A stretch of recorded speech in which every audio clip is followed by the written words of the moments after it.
Good evening and welcome to the Haverhill Journal Live, where we are bringing you the best of our city. I'm Lindsay Paris here at HC Media's Studio 101 at Harbor Place, along with my co-hosts, Dave Schultz and Hartell Johnson. Tonight, Molly Sullivan-Sliney from Vivo Fencing Club will be giving Dave a lesson in the sport of fencing, and the Pentucket Players will be by to talk to Hartell about their upcoming production of Mamma Mia. But first, let's take a look at what's going on in Haverhill today. The Haverhill Cultural Council recently announced the awarding of 30 grants for the year 2019, totaling over $34,000. The grants go to local groups, nonprofits, schools, and individuals of all ages with an eye toward enhancing arts, humanities, and interpretive sciences in the city of Haverhill. Some of the recipients included Bethany Community Services for their Haverhill Through the Eyes of Ages project, the Greater Haverhill Chamber of Commerce for its annual Christmas stroll, and HC Media's own John Michael Garrity for his monthly Popcorn Roulette movie nights that take place here at our Harbor Place location. You can find a full list of grant recipients at the Haverhill Cultural Council website at mass-culture.org. Speaking of the Christmas stroll, its spring counterpart, Kids Fest, is just around the corner. The much-loved tradition will be taking place on Saturday, May 4th, from 11 a.m. to 4 p.m., and promises to be a creative afternoon of great food and activities for all ages. Events will be happening on Washington Street from Post Office Square to Columbus Park, and will include performances by Thomasina Glenn, the Atlantic Pro Wrestlers, and students from Be Imagine Music Studio and Merrimack Valley Music and Arts. Haverhill will hold its annual Earth Day cleanup on Saturday, April 20th. The Haverhill Recreational Department is looking for volunteers to help give green spaces a spring cleaning during this citywide event that takes place between 8:30 a.m. and 1 p.m. If you're interested in volunteering, you can find out more online at haverhillrec.com, call 978-374-2388, or just show up the day of the event. People interested in volunteering are asked to meet at the Citizen Center at 10 Welcome Street at 8:30 a.m. On Tuesday, March 26th, the Haverhill Fire Department participated in a high-voltage awareness class that was conducted by the Massachusetts Fire Academy. The Haverhill Journal was on hand to learn more about the event and talk with those involved. So today we took part in a high-voltage awareness class.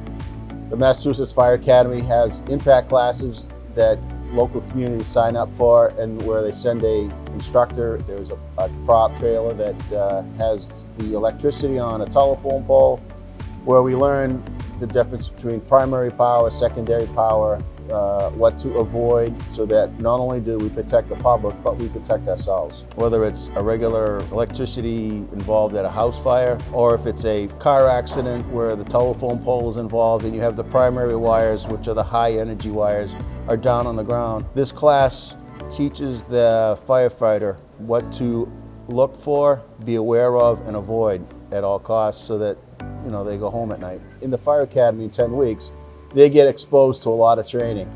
And they get a little bit of this type of training during that 10 weeks. This class here goes in a little more depth, specifically about high voltage electricity. We find that multiple exposure to training keeps our skills sharp. I think they build up confidence after going to a class like this. I hope they take away just the awareness of what it is. Electricity, we use it every day, but if it gets out of its container, it's going to hurt you. So know the steps, know the awareness, so that you don't get hurt. Great to see the Haverhill Fire Department doing everything it can to keep us all safe. When you think of fencing, it may bring to mind images of the Three Musketeers, but did you know that Haverhill has its own world-class fencing club?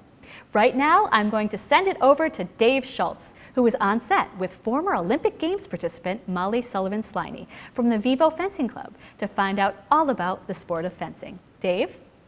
Thanks, Lindsay. I am joined here tonight by Molly Sliney from Vivo Fencing Club. So, a fencing school in Haverhill. Tell me about Vivo Fencing. I'm incredibly excited. We've been here a year and a half.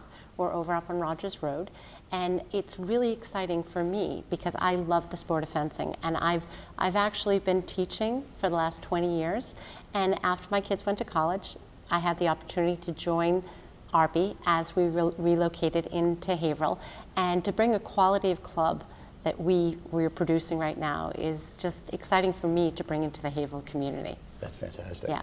So what is the age you like kids to start? We like to start about 7, 8 years old and up. and we have a lot of older fencers too. Wow, fantastic. So I have to, because I know you won't do it after having talked to you prior to this, but I do have to highlight a bit of your fencing resume. You were a two-time Olympian, 88 and 92. You were the University of Notre Dame Female Athlete of the Decade for the 80s. You were a two-time NCAA champion. Yep. And you were also a gold medalist in 2 different Pan Am Games, correct? That's amazing. And you are right here in Haverhill with us. Yes, and I've been here for the last 20 years. So I know that from reading a little bit of your background and stuff like that, that you, when you were a kid, you didn't actually initially have an easy time of it before you found fencing. Can you tell me a little about that? Well, one of the things that I love about fencing is that it gives you the opportunity to use your strengths and your weaknesses. And for me, I was introduced to fencing at a critical point in my life. I was having a lot of trouble in school. I'm dyslexic. And I was right in 4th, 5th grade, and I kind of hit a crisis point where my self-esteem was really low. And when I was introduced to the sport of fencing, my coach was just really great about it, and he reached in and he turned my light on. And he showed me that I could be smart in different ways. And a lot of times he showed me how to solve problems and kind of work outside the box and get to where I want to be. And that's kind of how I approach life now. So everything that I do and I've passed on to my children and my students are things that my coach had taught to me. So what is one of the most rewarding things being a coach now that you've come across in fencing? One of the things that I talk about with the students all the time is that I will make it as simple as possible, and they'll make it difficult. And my job is to make it simple, and their job is to make it difficult. And what happens is that's one of the things that becomes really important, is that kids need to understand that you can solve problems different ways. And one of the things in my coaching that is kind of, I come up with phrases that I say all the time, and recently one of the things that I keep saying to my students is the difference between a beginner and a master is a master has failed more. And one of the things I love is that in fencing, you have to fail in order to succeed. Okay. All right. Well, I'm going to actually get a chance to actually see how badly I can fail, because you're going to give me a little bit of a lesson here in a moment. Yep. But first, we actually, a couple of weeks ago, had the opportunity to go to Vivo Fencing Club and shoot a little segment and get to know you guys, you and Arpy. And we're going to watch that now, and then we'll have a little fencing surprise for you.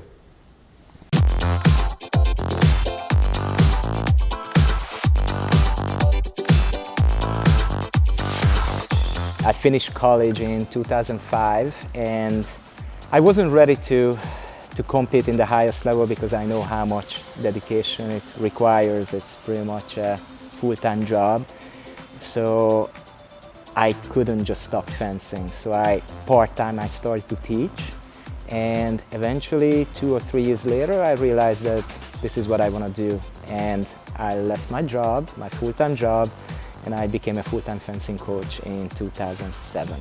For me, I actually trained full-time up into my last Olympics. And when I came home, I quit and I walked away from the sport. But then I started missing it. And it wasn't the competing part of it. It's all the special things that the sport of fencing gave to me. So what I did was I started going back and volunteering and helping at the club that I originated at. And it kind of just grew and grew and kind of grew from there. Fencing is a very mental and physical sport at the same time. And even if you not focus just for a half a minute, you already lost your bout. So it's very, very important to stay disciplined, mentally focused, and being able to move on from positive and also negative experiences. One of the things that a lot of people do is they focus on winning and losing. And in fencing, you have to stay in the moment at every second. When you stop thinking or you get distracted, you're going to end up losing the touch. So you have to stay in the moment and focus on the task at hand. And that's kind of an amazing life lesson. You can't be thinking about the overall picture. You have to think about what's happening right then and there. It's a very, very complex sport. It's not like basketball. You need to have a certain height, a certain speed, certain reaction. In fencing, it's so complex, the offense and defensive game, that our job is to recognize their strengths and weaknesses and training those, making them better at their strengths, because you build a system for yourself what's pretty much tailored for your personality and skills. You can be very successful with it. I have sayings that my kids get really, really sick of. And one of the things that I say is don't work hard, work efficiently. And one of the things that fencing taught me is that it can be really complex problems and a lot of things involved, but you can make it simple. And when you see things simply, it's easier to deal with the bigger problems. When you look at someone, you can't always judge a book by its cover. And that's one of the things about fencing is you might look at someone and say, oh, he's a piece of cake or she's a piece of cake. You don't have to be the strongest, you don't have to be the fastest. If you're the smartest and can out-strategize your opponent, you're gonna win in fencing. My biggest is when people come back after they've left fencing and they come back and say thank you. And they talk about the things that fencing gave them. And that's when I know that I'm doing the right thing teaching.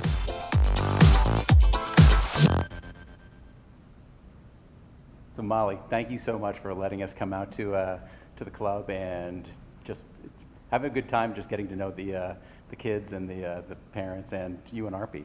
Thank you. It was a lot of fun. So I am actually now you're going to give me a lesson on how to do some basic fencing or at least some basic moves, and hope I don't fall down while I'm trying to do it. Okay, I'll try to make it as easy as possible for you. Thank you. One of the things that I know Arpy and I love to teach is to make it simple for you at the beginning and give you some easy ways to be successful for early. Okay, we always say that we'll make it easy for you, you'll make it tough.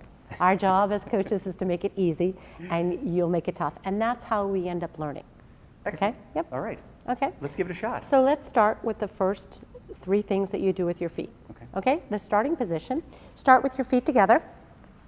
Drop it back in an L. Take your front foot, step out, and you naturally stepped out shoulder width apart. Now simply bend your knees and bring your hand up. This position is called on guard. Everything from fencing happens from this position. Now, you simply want to move forward. You lift your front toe, you step forward and up. That's called an advance. Now you want to step backwards. You reach back and push. Simple, right? Simple. Now, the explosive forward movement is called a lunge. You lift your front toe and you explode forward. There are 4 checks. Back foot is flat, back knee is locked, front knee does not pass 90 degrees, and your hand is straight up and down. Because you want to hit the person in front of you. Instead of like Yeah, instead of the lights, okay? All right. And then, to get out of lunge, it's called a recovery. You just pull back. Good? So, Okay. ready? Advance, retreat, and lunge, and recover. Those are the 3 things you do with your feet. All right. Now, with your hand, it's very simple. You want to move forward. That's called an extend. That's you just stick it out. Okay. The second is you want to touch the blade. Touch the blade. Touch, not my blade. Wait. And then the third is to avoid the contact. Okay. Okay? So it's to hit, to make contact with the blade, or to avoid contact.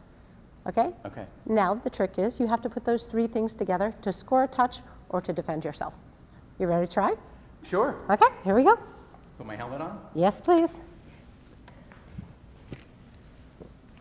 We're actually going to switch sides. Okay. Move over here and I'll show you the 3 things that you do with your hand. Get in the on guard position, tip to the target. Now simply reach out and hit me. Good. That's called an extend. Now simply touch my blade. That's called a beat. Now I try to touch your blade, you make a little U underneath. Go underneath.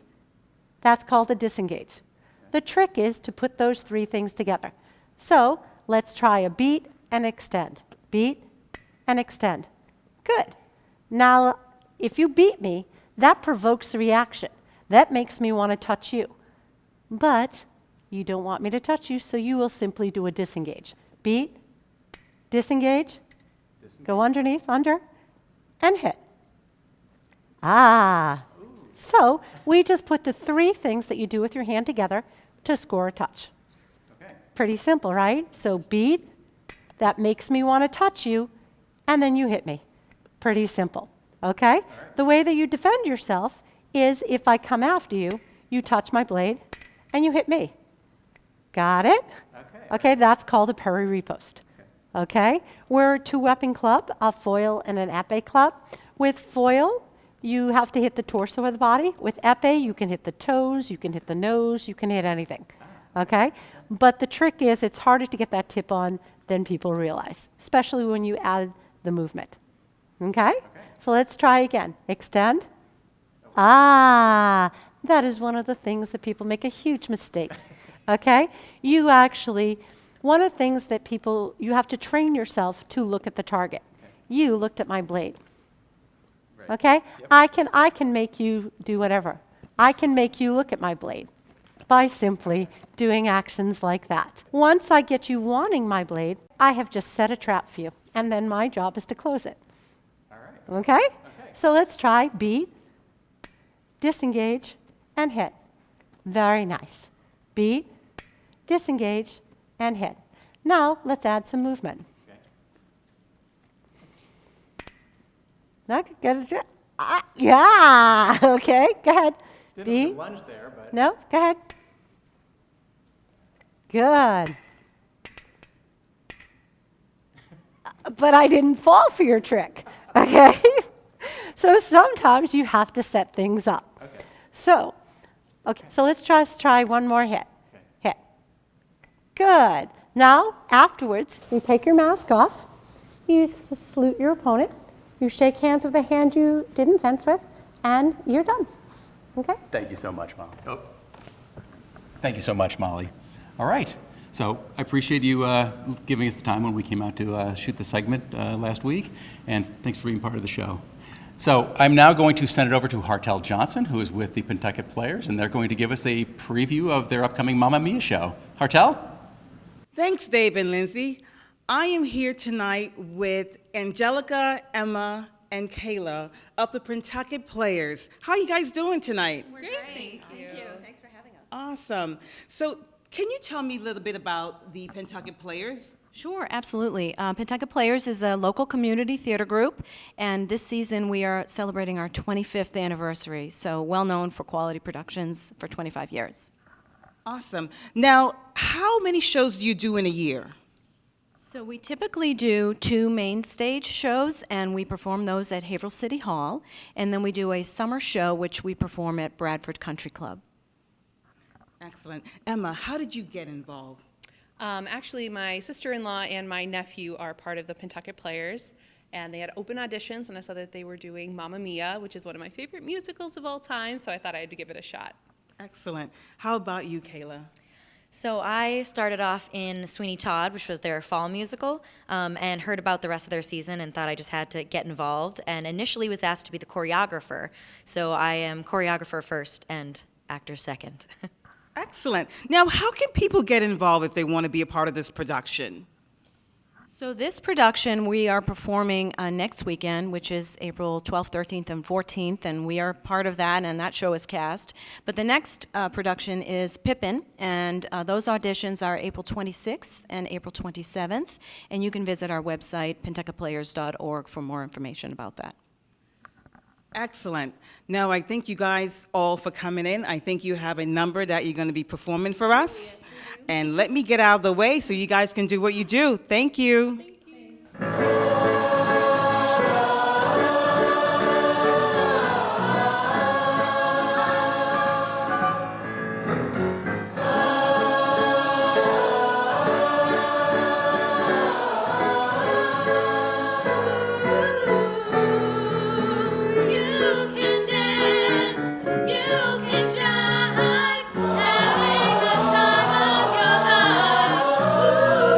See that girl?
job, guys. Really amazing. Amazing. The Pentucket Players, are they amazing or what? You can go see their show Mamma Mia live at Haverhill City Hall, April 12th, 13th, and 14th. 5 performances. Check their website for more information. That wraps up our show for today. We want to again thank Molly Sliney from Vivo Fencing and the Pentucket Players for coming in and performing with us. I'm Lindsay Paris with my co-hosts Dave Schultz, and for the first time ever, Hartell Johnson did a fantastic job. Thank you, guys. Thank you for watching, everybody, and we will see you again in May. Have a great night.